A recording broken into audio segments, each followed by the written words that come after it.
Bună seara, dragii mei, și mă bucur să ne reîntâlnim astăzi din nou să discutăm despre psoriazis. Psoriazisul denumește o afecțiune care apare atunci când celulele pielii cresc prea repede. Semnalele defecte din sistemul imunitar cauzează formarea de noi celule ale pielii în doar câteva zile, în loc de săptămâni, cum ar fi normal. Organismul nu are capacitatea de a integra excesul de celule, astfel încât acestea se adună pe suprafața pielii și formează leziuni. Leziunile variază ca aspect în funcție de felul de psoriazis. Există 5 tipuri: cu plăci sau vulgar, gutos, pustular, inversat sau flexural și eritrodermic. Aproximativ 80% dintre persoanele care trăiesc cu psoriazis au plăci. Această formă cauzează apariția unor porțiuni de piele groasă, solzoasă, care pot fi albe, argintii sau roșii. Aceste plăci se pot dezvolta oriunde pe piele, însă cele mai frecvente zone sunt pe coate, genunchi, zona lombară și pe scalp. Totuși, majoritatea celor cu psoriazis sunt afectați doar pe porțiuni mici ale pielii. Psoriazisul poate afecta de asemenea unghiile. La aproximativ 50% dintre persoanele care dezvoltă psoriazis se observă schimbări la nivelul unghiilor, de la mâini sau de la picioare. Dacă unghiile încep să se îndepărteze de patul unghial sau dezvoltă coroziuni, ori dacă își schimbă culoarea într-un gălbui portocaliu, ar putea fi un semn de artrită psoriazică. Fără tratament, artrita psoriazică poate progresa devenind destul de deranjantă. Este important să consultați un dermatolog dacă apar modificări ale unghiilor sau dureri articulare. Tratamentul în faza incipientă poate preveni deteriorarea încheieturilor. Care sunt cauzele apariției psoriazisului? Psoriazisul nu este o afecțiune contagioasă. Nu puteți lua psoriazis prin atingerea cuiva care are afecțiunea, prin înnot, în aceeași piscină sau prin contact intim. Psoriazisul este mult mai complex. De fapt, este o afecțiune atât de complexă încât încă se studiază ce se întâmplă atunci când psoriazisul se dezvoltă. Știm că sistemul imunitar și genele joacă un rol foarte important. Prin studierea sistemului imunitar, oamenii de știință au descoperit că atunci când o persoană are psoriazis, celulele T, limfocitele T, un tip de celule albe din sânge care luptă împotriva invadatorilor, precum bacteriile și virusurile, despre care discutam și ieri la sistemul imunitar, declanșează o reacție eronată în celulele pielii. Motivul pentru care aceste celule T declanșează această reacție pare să fie în ADN. Oamenii care dezvoltă psoriazis moștenind genele predispozante. Spre deosebire de unele boli autoimune, se pare că mai multe gene sunt implicate în declanșarea acestei afecțiuni. Însă, deocamdată, aceste gene nu sunt identificate în totalitate. Totuși, nu toți cei care moștenesc genele vinovate de această afecțiune dezvoltă psoriazisul. Persoana predispusă trebuie să aibă combinația potrivită de gene și să fie expusă la un factor declanșator. Unii declanșatori pot fi cauze comune, precum stresul de zi cu zi, leziuni ale pielii sau chiar unele infecții streptococice, însă cauzele declanșatoare sunt foarte variate. Oamenii din întreaga lume se confruntă cu această afecțiune. Undeva în Statele Unite sunt 7,5 milioane de persoane cu psoriazis și aproape 150.000 de cazuri noi sunt diagnosticate în fiecare an. Studiile indică faptul că atât bărbații cât și femeile se confruntă în proporții relativ egale cu această afecțiune. De asemenea, Cercetările mai arată că cei care dezvoltă psoriazis mai frecvent decât alte rase sunt caucazieni. Poate debuta la orice vârstă, din copilărie și până la vârsta înaintată. Există totuși însă perioade în care psoriazisul este mai probabil să se declanșeze. Primele semne sunt observate de pacienți între 15 și 30 de ani. Aproximativ 75% dintre cei afectați au dezvoltat afecțiunea înainte să împlinească 40 de ani. O mare parte din aceștia se confruntă cu declanșarea psoriazisului când se află la o vârstă cuprinsă între 50 și 60 de ani. Acest procent este undeva la 25%.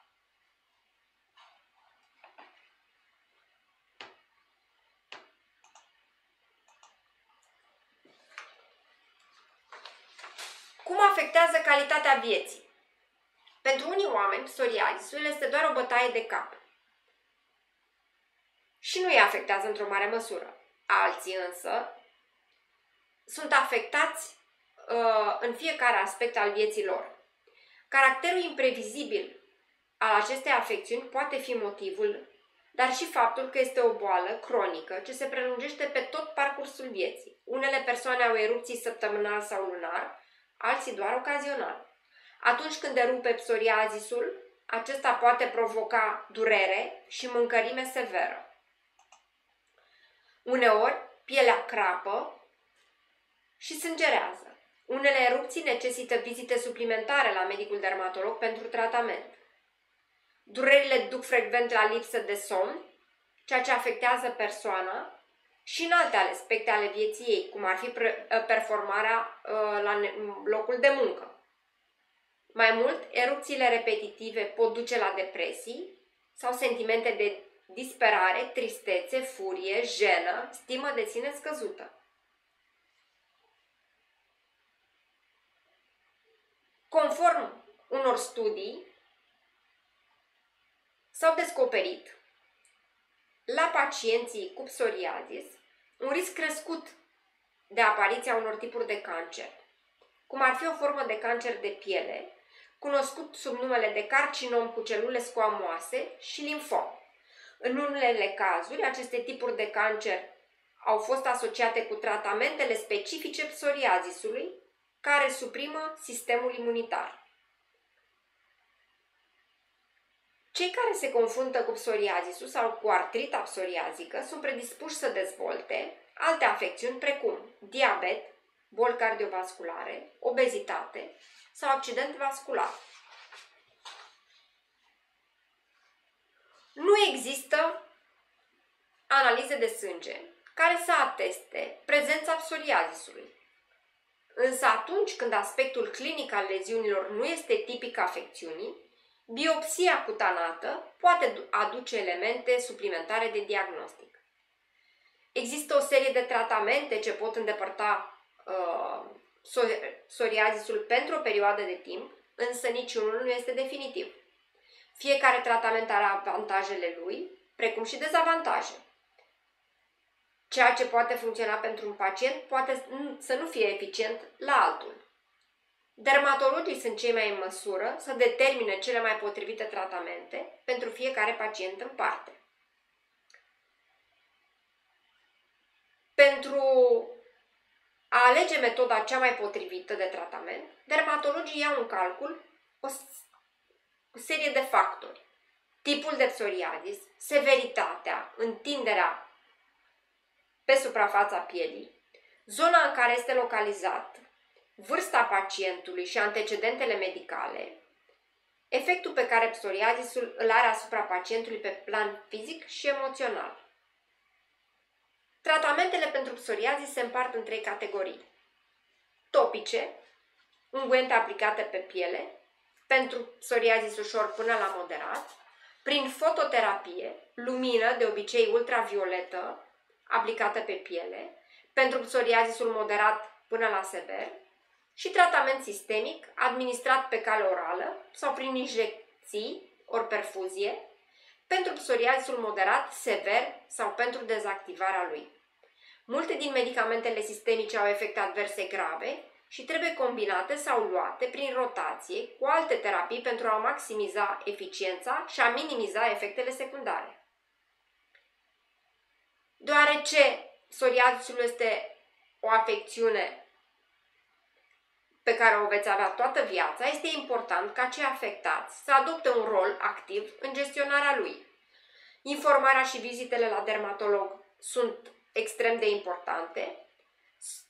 Trebuie să discutați opțiunile de tratament, precum și dezvoltarea unui stil de viață sănătos, astfel încât să aveți o viață normală. Printre alte recomandări ale medicilor se numără dieta sănătoasă și echilibrată, renunțatul la fumat, menținerea unei greutăți optime, limitarea consumului de alcool. Cele mai dezirabile sunt mesele mici și dese. Menținerea greutății și aportul echilibrat de vitamine și alți nutrienți are un rol esențial în păstrarea sănătății fizice, dar și a celei psihice. Dieta trebuie însă discutată și cu medicul pentru a nu interacționa într-un mod nedorit cu medicamentația.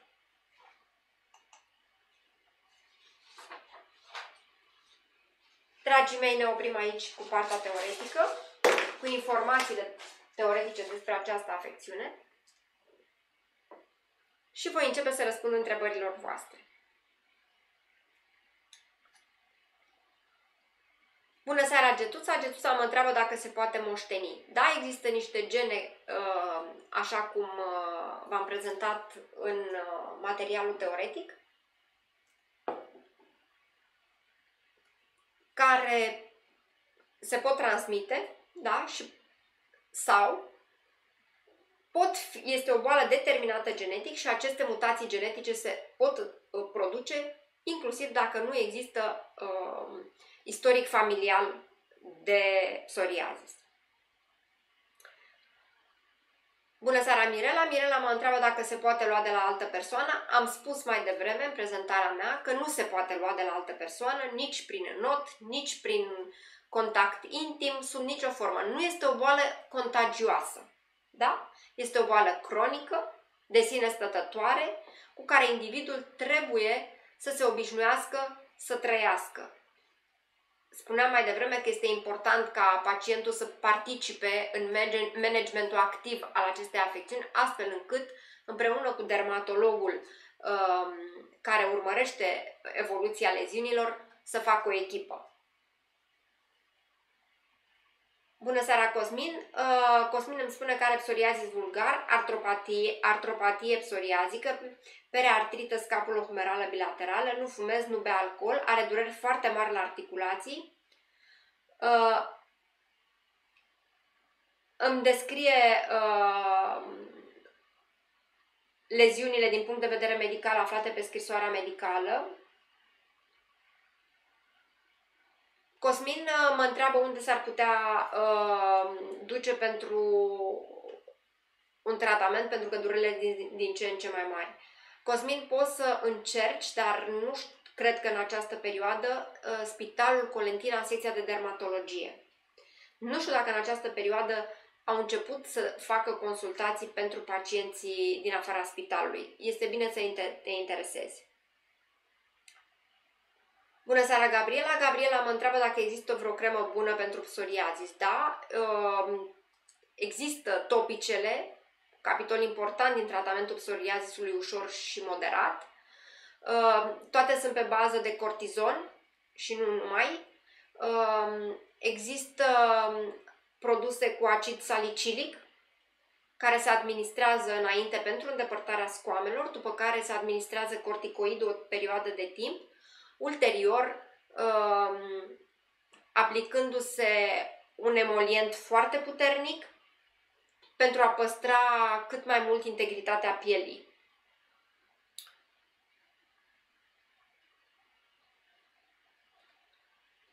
Bună seara, Rodica! Îmi spune că are un frate căruia a căzut părul la nivelul scalpului, prezintă niște pete albe, nu prezintă nimic decât niște eczeme la nivelul scalpului. Poate să fie și o parazitoză la nivelul scalpului, este bine să meargă să facă o puncție biopsie, da? Să-i se recolteze din eczema respectivă, din regiunea respectivă, țesut de la suprafața leziunilor, astfel încât să se poată realiza o lamă și un examen histopatologic al leziunii respective. Bună seara, Elena! Îmi spune că bunica ei are această boală și mă întreabă dacă ar putea avea și ea această boală. Da sau nu? Deci dacă ai trecut de perioada aceea pe care o spuneam, de vârsta între 15 și 30 de ani, în care sunt 75% din debuturile acestei afecțiuni, cu siguranță există șanse mult mai mici să faci boala în continuare. Ioji, bună seara! Mă întreabă dacă există tratament pentru pitiriazis. Da, există tratament pentru pitiriazis, triderm sau nizoral, dar cel mai bine există și șamponuri cu care te poți, sau geluri cu care te poți spăla pe corp, da? Depinde unde sunt leziunile.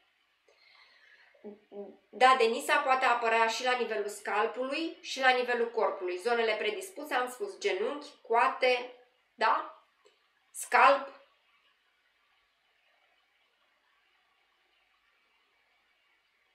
Bună seara, Lucian. Mă întreabă pentru o afecțiune banală din timpul iernii, precum durerile de gât. Îmi cer scuze, te rog frumos să revii cu întrebarea că a trecut din fața mea. Bună seara, Paula. Paula mă întreabă dacă se moștenește de la părinți la copii. Uneori da, alteori nu. Da, Denisa, este nevoie de un regim alimentar, așa cum am spus mai devreme, în care consumul de alcool, de cafea și de tutun să fie unul care să tindă către zero. Condimentele sunt excluse și factorii alergenici de tip băuturi acidulate cu conservanți, alimente care conțin conservanți. Dar este de recomandat să ai această discuție vis-a-vis de alimentație cu medicul dermatolog care manageriază și tratamentul, deoarece poate interacționa cu tratamentul medicamentos recomandat. Bună seara, Florin! Da, există două forme de cancer de piele care se pot dezvolta la nivelul acestor leziuni, dar sunt situații foarte rare. Bună seara, Paula! Am spus, da, este nevoie și de un regim alimentar. Da, Simona, este o afecțiune genetică dobândită cu ajutorul unor mutații genetice. Bună seara, Ion! Mă întreabă ce face pentru arsură la un picior, ce pași să urmeze. Depinde cu ce este arsura. Dacă arsura este printr-un corp fierbinte, dacă este dată de lichid fierbinte. Deci pașii sunt în funcție de, cum să spun eu, de etiologia arsurii. Cu ce v-ați ars în primul rând? Acum am citit, Lucian, am înțeles. Durerile în gât, dacă pot accelera, dacă pot activa psoriazisul, nu. Frigul poate activa leziunile de psoriazis, poate declanșa leziunea de psoriazis. Da? Da, Florin, știu. Pitiriazis, nu psoriazis, sunt două lucruri diferite. Sunt două afecțiuni diferite. Pitiriazisul este cu totul și cu totul altceva. Da? Deci sunt și unghiuente și geluri șampoane cu care pacientul se poate spăla. Bună seara, Mariana! Mariana îmi spune că a avut pe piciorul stâng niște bobițe care apăreau puțin roșiatice. După ce survenea mâncărime, au rămas semne, au dispărut de la sine, dar după un timp apar din nou. Poate fi și o alergie de contact la ceva, la un material pe care îl porți pe piele direct, dar este important consultul la dermatolog pentru că este una când vezi leziunea respectivă, o ai în față și poți să faci diagnostic diferențial. Da? Așa se pune diagnosticul în dermatologie, pe baza examinării leziunii respective.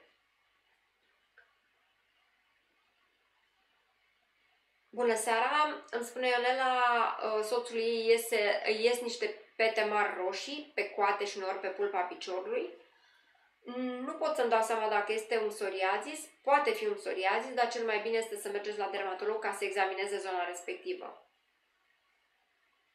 Bună seara, Alina! Alina mă întreabă dacă lipsa de vitamina D are legătura cu psoriazisul. Nu în mod direct, nu are legătură directă, nu determină psoriazisul, da? Deci carența de vitamina D nu generează psoriazisul. Elena mă întreabă dacă din cauza psoriazisului pot apărea și alte afecțiuni sau infecții. Da, normal, la nivelul leziunilor respective, datorită pruritului, adică mâncărimii locale, se pot lua naștere suprainfecții, datorită faptului că sub unghiile noastre există o multitudine de germeni și suprainfectăm zona respectivă. Irina, te rog frumos, reia întrebarea că nu am reușit să o citesc. Bună seara, Mariana, este o mușcată... Mariana, nu știu de unde ești mușcată de o insectă. Ia un antihistaminic Aeris și dă zona respectivă cu mixtură mentolată și cu siguranță o să-ți treacă. Marinica mă întreabă dacă este indicată expunerea la soare. Da, pentru că terapia cu ultraviolete este ea una indicată inclusiv la aparate speciale de ultraviolete. Da, este recomandată expunerea la soare.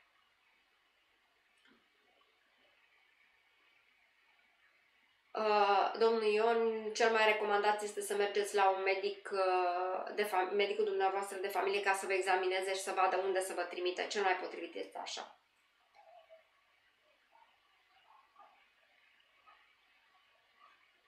Ramona, bună seara! Nu se poate, se tratează psoriazisul, dar nu există situații în care el se va vindeca complet. Are perioade de remisiune în care plăgile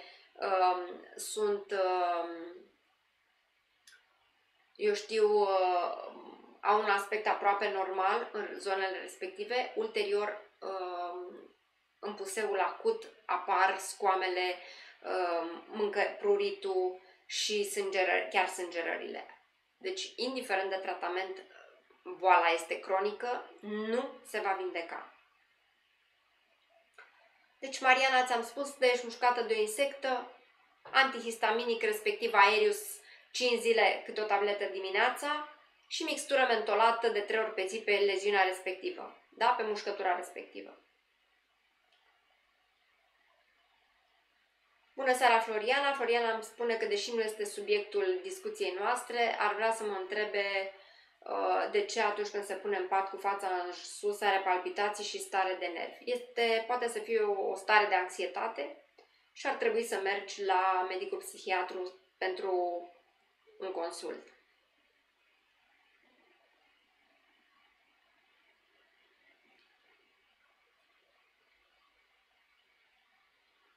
Bună seara, Lili! Lili mă întreabă dacă având tiroidă, adică tiroidă, nu știu ce înseamnă pentru tine tiroidă, toți avem tiroidă în principiu, că avem glanda la noi, mă întreabă dacă poate să facă psoriazis. Având în vedere, dacă te referi la tiroidită autoimună, da, poate, se pot asocia și psoriazisul în ecuație, pentru că sunt boli autoimune în principiu, da?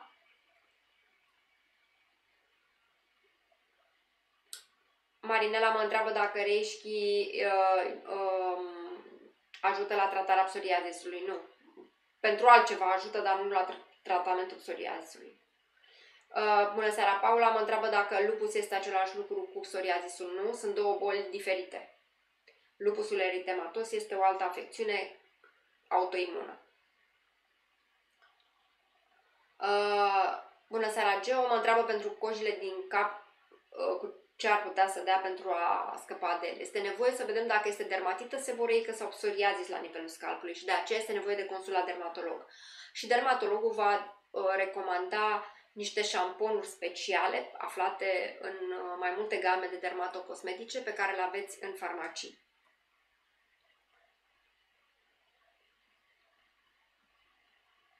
Bună seara, Flori! Mă întreabă ce recomand unui copil de 9 ani pentru mâncărimi de scalp în general. Sara are ca o mătreață adesea și uneori scoame și are mereu somnul agitat din această cauză. În primul rând, aș recomanda să meargă la medicul dermatolog să vadă exact de la ce se fac acele scoame. Da? Pot fi și pe sistem nervos la un moment dat. Dar e bine să se facă o biopsie din acele scoame pentru a vedea care este leziunea specifică.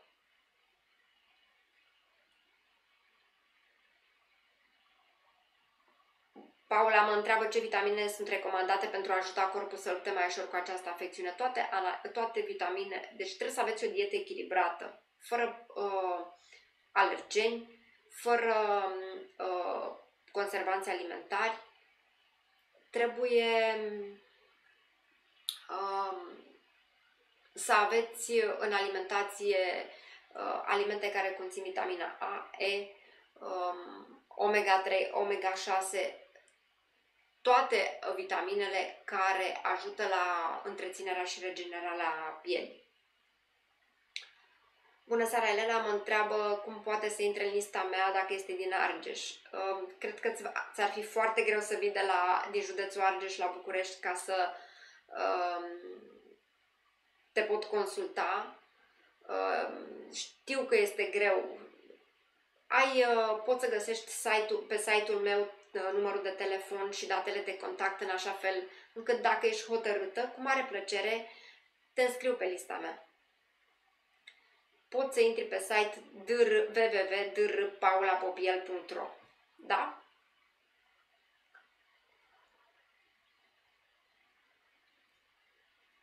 Lili îmi precizează că da, tiroidită autoimună. Da, sunt boli care se pot asocia, dar nu este obligatoriu, Lili. Da? Alina mă întreabă dacă tratamentul biologic dăunează. Tratamentul biologic este o opțiune pe care pacientul cu psoriazis o are de ceva vreme la îndemână. Nu a fost indicația tratamentului biologic, nu este de foarte mult timp. Să obțin rezultate foarte bune cu tratament biologic și este păcat la pacienții atent selectați să nu urmeze tratamentul așa cum este recomandat. Bună seara, Minodora, îmi spune că are o colegă cu această boală, de felul este o fire mai agitată și mă întreabă dacă este posibil să fi făcut această boală pe bază de stres. Poate fi un factor favorizant stresul și un factor agravant totodată. Da? Iris mă întreabă ce regim trebuie și mai exact ce se evite. Repet, Iris, în funcție de tratamentul pe care îl recomandă dermatologul, în funcție de stadiul leziunilor psoriazisului, se stabilește dieta și se recomandă suplimente alimentare dacă este cazul. Deci nu se face la modul, nu putem să recomandăm la modul general. Eu am încercat să mai explic acest lucru și în alte serii. Nu tratăm o afecțiune, tratăm un pacient și tratăm pacientul cu leziunile pe care el le are, cu situația lui particulară, cu celelalte afecțiuni pe care le are sau nu, da? Pacient cu o anumită vârstă, cu o anumită pregătire, cu o anumită profesie. Pentru că una este să ai un pacient cu psoriazis la nivelul coatelor, care, eu știu, lucrează într-un mediu, să zicem, nu neapărat toxic, dar cu substanțe chimice în care trebuie să bage mâna. Da? Deci, noi încercăm să aplicăm acest deziderat, să tratăm pacientul, nu afecțiunea. Ajutați-ne! Nu ce este bun pentru un pacient este bun și pentru celălalt. Nu ce a dat rezultate în starea de boală a unuia va da rezultate și la celălalt. Da?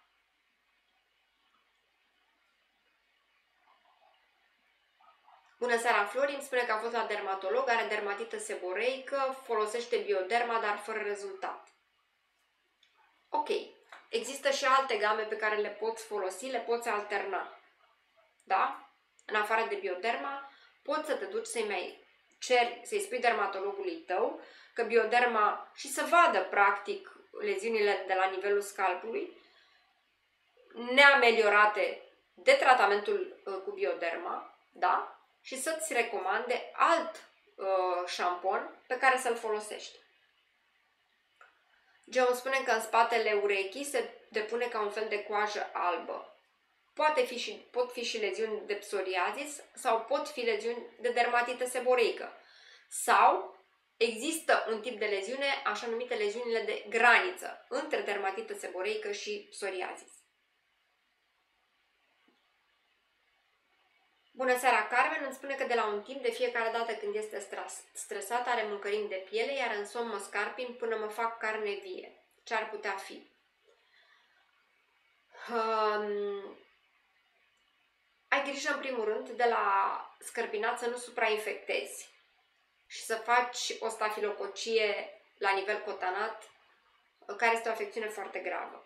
Recomandarea mea este să te îndrepți către medicul dermatolog, să iei un antihistaminic oral de tip Aerius, Tamalis, Xizal, da? Tamalis în situația în care acest prurit este foarte deranjant. Și să mergi la un dermatolog pentru a vedea cum arată leziunile în momentul în care apar. Da? Alina mă întreabă ce creme recomand pentru a stopa mâncărimile date de psoriazis. Mâncărimile date de psoriazis în general se remit prin administrarea unui antihistaminic oral. Cremele, așa cum am spus mai devreme, care se administrează, se administrează în etape. Creme cu acid salicilic pentru îndepărtarea scoamelor, creme cu corticoizi pentru scăderea inflamației, da? De la nivelul tegumentului și ulterior emolient pe toată perioada până la un nou puseu acut pentru a încerca să ferim, să hidratăm foarte bine pielea, să nu se producă fisuri, să nu se suprainfecteze, da? Bună seara, Adriana, îmi spune că pentru dermatita seboreică folosea mai de mult Nizoral cu succes. De când nu am mai găsit, am încercat Blue Cap, Medicet Plus, de Coris, toate au avut un efect pe timp foarte scurt, iar datorită stresului, leziunile au reapărut. Da, puteți să-l găsiți. Nizoralul, de exemplu, la farmacia Tei în București există. Eu am văzut pentru că am fost și mi-am cumpărat niște suplimente din farmacie și am și un șampon și am văzut Nizoral. Mai era încă un șampon la un moment dat Selsun, tot pentru dermatită seboreică. Bună seara, Daniela. Da, și Dermovenit unguent. Nu am vrut să pronunț nume de unguente, sunt multe, inclusiv Dermoveit, Elocom, Elosalic, Diprogenta, Diprosalic, folosite în anumite situații. Da? Daniela, nu știu la ce te referi vis-a-vis de cremele pentru alergii. Dacă apar alergii la nivel cutanat, Elocomul este una dintre cele mai bune. Și dermatita de scutec se rezolvă la nou născut tot cu Elocom. Deci Elocomul, Dermoveitul, Advantan, Numilk sunt produse pe care le avem la îndemână. Am o experiență îndelungată cu Elocom. Este un produs extrem de eficient și sigur. Și un preț rezonabil. 14 roni un tub de cremă.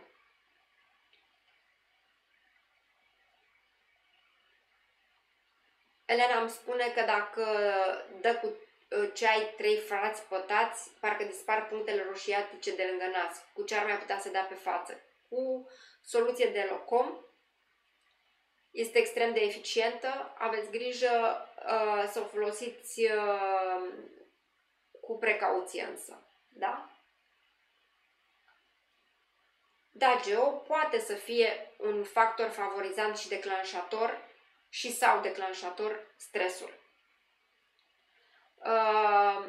Alina mă întreabă cât de periculoși sunt corticosteroizii și cum ne afectează. Corticosteroizii administrați cutanat au un profil de siguranță extrem de bun. Nu se absorb la nivel sistemic foarte mult și atunci putem aplica pe o suprafață foarte întinsă. Sunt foarte siguri din punct de vedere al profilului de siguranță. De aceea și mai devreme am menționat faptul că se pot folosi în dermatita de scuteca noului născut. Dacă putem să dăm pe aproape jumătate din suprafața corpului unui bebeluș, deci pe fese, pe picioare, da? Cu un dermatocorticoid, gândindu-ne care este proporția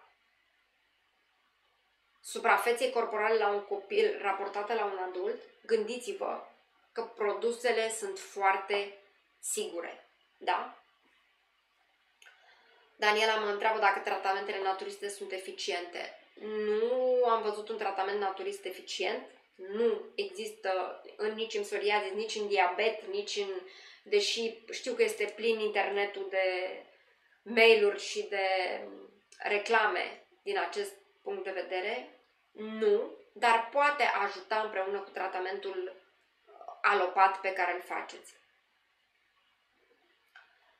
Anda mă întreabă dacă unul dintre părinți are această boală, este posibil să facă și ea. Nu neapărat, am spus. Sunt situații în care da, sunt situații în care nu. Nu întotdeauna. Psoriazisul este, în general, este determinată genetic, dar este determinată de mutație. Sunt situații în care se poate transmite și de la un părinte la altul, dar sunt rare situațiile astea.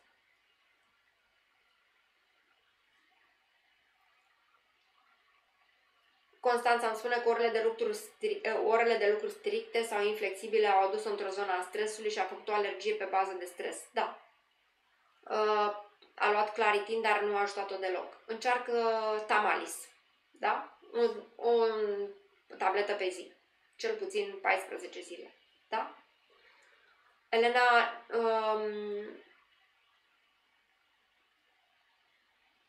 înțeleg că n-ai văzut emisiunea de la început și că ar vrea să știe din ce cauză apare psoriazisul și ce se poate lua. Poți să revezi emisiunea noastră, asta ar însemna să reiau 3 sferturi din materialul pe care l-am prezentat. Cu siguranță poți, la sfârșitul emisiunii, să reiei live-ul și să vezi punctele pe care te interesează în acest moment, pentru că le-am prezentat. Ceilalți care au fost prezenți online nu au cu siguranță alte întrebări și ar trebui să le răspund pentru că au fost prezenți și știu despre ce am vorbit. Bună seara, Ionela, îmi spune că uneori are mâncărimi la mâini. Credeți că este pe bază de stres? Pot fi și pe bază de stres, dar poate fi și manifestarea unei alergii prin contact cu o substanță cu care, de exemplu, spălați, un detergent. Da? Bună seara, Gabriel. Îmi spune că are psoriazis vulgar de 7 ani. A încercat toate alifile la București, la Biomedical, mă scuzați. Mi s-a spus că nu se vindecă niciodată. Da, așa este. Este o afecțiune cronică, nu se vindecă niciodată. Dar aveți perioade în care intră în remisiune. Da? Bună seara, Paula. Paula mă întreabă dacă uleiurile esențiale sunt eficiente pentru psoriazis. Ca tratament adjuvant, în terapia de bază, puteți să le folosiți, dar cu precauție. Pentru că plăgile sunt foarte sensibile. Mirela mă întreabă dacă Nizoral tablete mai sunt în farmacii. Sincer, nu știu să-ți spun. Acum un an și ceva erau. În momentul ăsta nu știu pentru că personal nu am mai achiziționat Nizoral tablete. Alexandra, ți-am spus, psoriazisul apare determinat genetic, prin mutații genetice. Înțeleg că nu ai văzut live-ul, poți să-l revezi ulterior după ce va fi din nou postat pe site, da? Bună seara, Roxy, îmi spune că pentru căderea părului și iritație la nivelul scalpului are vârsta de 17 ani, are mari probleme cu pielea, îi apar pete roșii care o mănâncă foarte tare. Roxy, părerea mea este să mergi să faci o biopsie la nivelul acestor leziuni. Este cel mai potrivit pentru a vedea care este stadiul acestor leziuni. Există un colectiv de cercetători la un institut de cercetări în București, de fapt în Ilfov. Institutul se numește ROMVAC. Se fac cercetări inclusiv pentru produse medicamentoase pentru animale și pentru oameni. Există acest colectiv de cercetători care cercetează dermatita seboreică și mai ales psoriazisul acolo. Aveți cu toții internet, puteți să accesați și să găsiți Institutul ROMVAC. Pe site-ul lor este menționată această activitate de cercetare și echipa lor de medici care lucrează pe cercetare în domeniul psoriazisului. Sunt pacienți care au fost și le-a fost diagnosticat corect stadiul de boală cu ajutorul puncției biopsiei și care au urmat tratament cu rezultate foarte bune. Dacă sunteți în situația de a avea leziuni care nu răspund la tratament, mă refer la leziuni de psoriazis, da? Puteți accesa pagina de net a Institutului ROMVAC și să găsiți echipa de medici cercetători care dă inclusiv consultații. Fluocinolonul nu este bun pentru psoriazis, are alte indicații mari.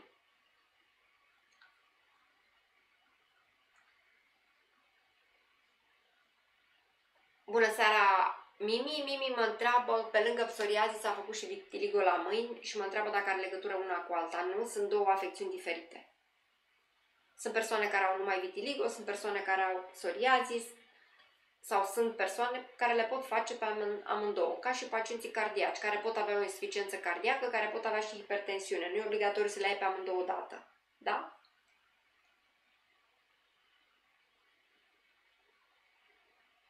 Bună seara, Alexandra! Alexandra mă întreabă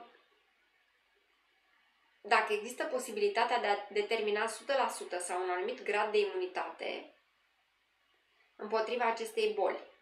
Beneficiul pe care îl vede ar fi pe viitor, în cazul alergiilor, să se poată elimina posibilitatea și astfel determina la cauze reale mai rapid.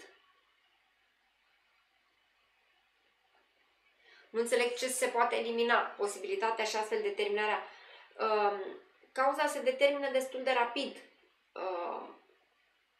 Imunitatea, v-am spus, o facem, o antrenăm de la naștere, prin toate mijloacele pe care le avem la dispoziție. Aseară am discutat despre ce înseamnă sistemul imunitar și ce înseamnă imunitatea. Luați în considerare toate punctele pe care le-am atins în discuția noastră de aseară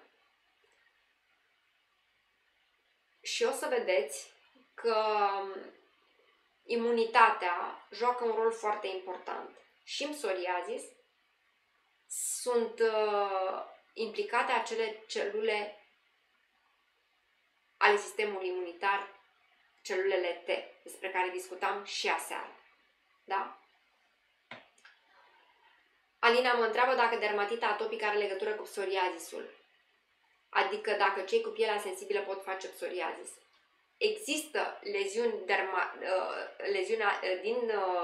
în anumite situații, leziuni de dermatită seboreică sau dermatită, da, care se pot transforma în psoriazis. Dar nu întotdeauna se întâmplă acest lucru, în puține cazuri. Sau sunt leziuni la graniță, care au aspect și de dermatită și de psoriazis. Alea sunt mai complicate. Bună seara, Mariana! Mariana îmi spune că are psoriazis de 1 an pe scalp, în urechi și pe sprânceană. Cu ce aș putea să-mi dau în urechi și sprânceană? Încearcă cu Elocom. Da? Cremă Elocom.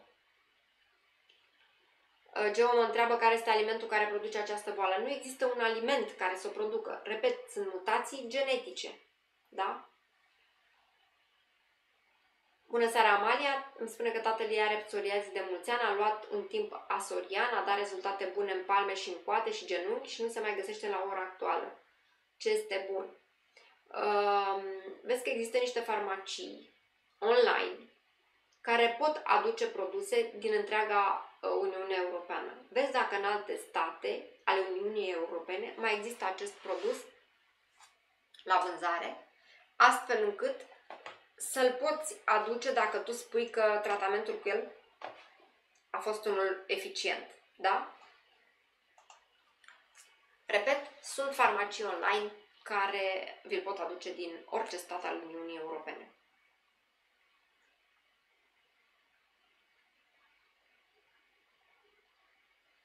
Bună seara, Mioara. Mioara, nu înțeleg întrebarea ta. Te rog frumos să o rescrii. Nu înțeleg despre ce este vorba. Cristina Ramona îmi spune că de un an de zile simte epuizarea afectivă și tulburări de somn, ia diazepam și mirtazen, dar am cam devenit dependent de diazepam. Dacă îl stopez, revin la atacuri de panică. Afectează diazepamul inima? În primul rând, diazepamul afectează creierul. Produce dependență.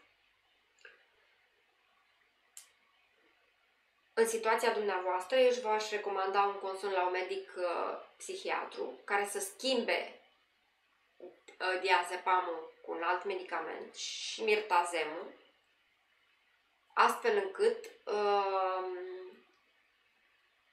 să se remită simptomatologia pe care o aveți. Încercați pentru această epuizare fizică să faceți și probe paraclinice de sânge pentru a vedea dacă nu este și o altă afecțiune, o anemie, o carență de vitamina D asociată problemelor pe care le aveți. Da? Bună seara, Diana. Diana îmi spune că are un pitiriazis verzicolor de care nu scape de 7 ani. Ce poate să facă? Să mergi la un dermatolog, Diana, care să-ți dea tratamentul potrivit. Eu am o colegă care i-am trimis un pacient cu pitiriazis verzicolor și care a avut o evoluție foarte bună. Încearcă să o cauți pe doamna doctor Savu, se numește, cred că Diana, dacă nu mă înșel. Era la un moment dat la Laurus Medical. Nu, Oana Savu, îmi cer scuze. Oana Savu o cheamă, este medic dermatolog și alergolog totodată. Sunt două specialități care se completează una pe alta și care ajută în diagnosticul și tratamentul fiecarei afecțiuni, și alergologice și dermatologice. Pentru că sunt intricate. Da? Deci doctorița Oana Savu încearcă să o găsește.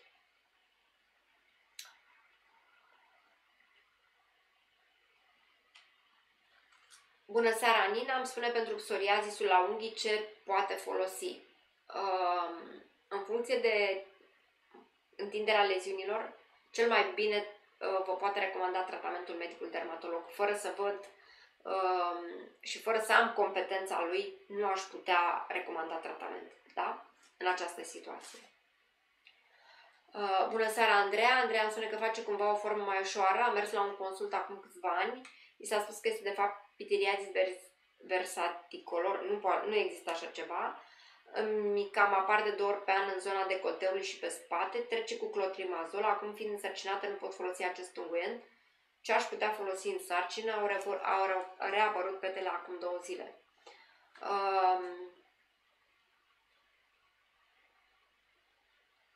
În ce lună de sarcină ești, Andreea?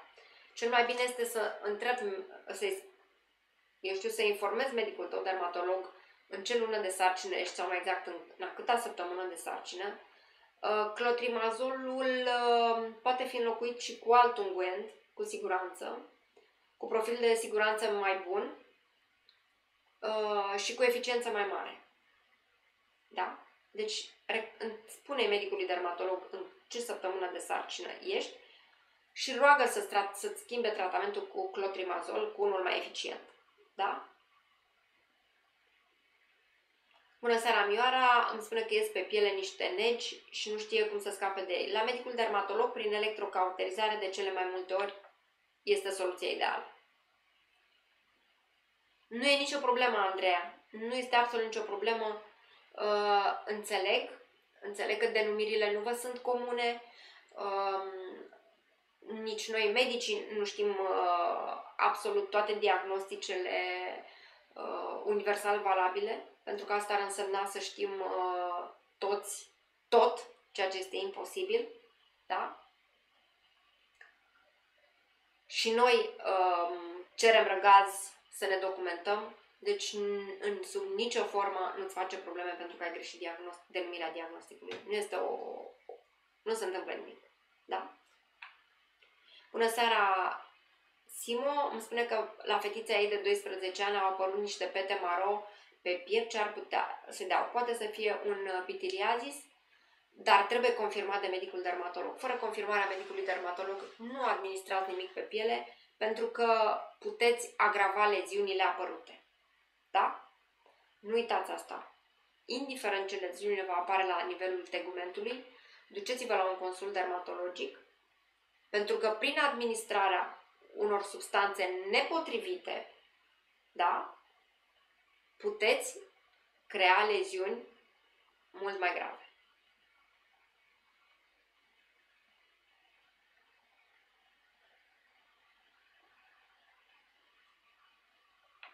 Ești în 11 săptămâni, știu că nu te deranjează deloc și nu te mănâncă, dar este inestetic. Cu siguranță ți se poate da 11 săptămâni, mai ai puțină răbdare și poate să-ți dea tratament, da? Mari mă întreabă pentru descoamarea unghiilor ce aș recomanda și care ar fi cauza. În primul rând, repet, pentru toate afecțiunile unghiilor, care pot fi semne ale unei afecțiuni de altă natură, da, deci pot fi semne ale unei boli, practic, este bine să consultați medicul dermatolog. Bună seara, Eugenia. Eugenia îmi spune că de 2 ani se confruntă cu bufeuri și transpirații abundente noaptea și mă întreabă ce aș putea să-i recomand. Eugenia, consultul la medicul ginecolog este unul de neînlocuit și la medicul endocrinolog și cu siguranță medicul ginecolog poate să-ți dea un tratament pentru această perioadă de menopauză, da? Prin care tu treci, un tratament hormonal de substituție, așa se numește, în așa fel încât trecerea ta să fie una mai ușoară prin perioada aceasta de schimbări hormonale. Bună seara, Cerasela îmi spune că îi apar coșuri pe față, are tenul roșiatic, a rămas cu semne de la aceste coșuri. Ce remediu i-aș recomanda? Probabil este o acne vulgară. Tratamentul poate să fie unul atât prin aplicarea unor unguente sau creme la nivelul feței, cât și prin administrarea unor medicamente pe cale orală. Pentru a putea lua aceste tratamente, pentru a le putea face și pentru a obține rezultate, este important ca medicul dermatolog să vadă situația actuală la nivelul tegumentului unde apar aceste leziuni.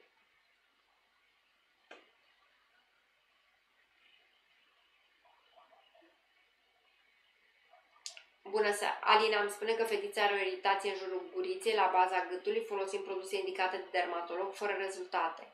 Am făcut și testul de alergie, nu este alergică, trece doar cu Nidoflor.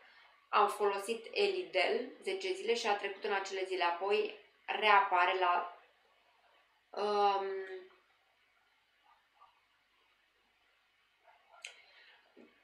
Am o întrebare, fetița ta, Alina, are cumva tiroidită autoimună, ia Eutirox, este în tratament cu Eutirox? cumva. Bună seara, Anca. Mă întreabă pentru oboseală continuă ce recomandare aș avea. În primul rând, analiză de sânge pentru a vedea dacă nu ești cumva, dacă nu ai o carență de fier sau de vitamina D. Da? Pentru că neasociată cu alte semne și simptome, oboseala continuă poate fi dată de carență, de una din aceste carențe.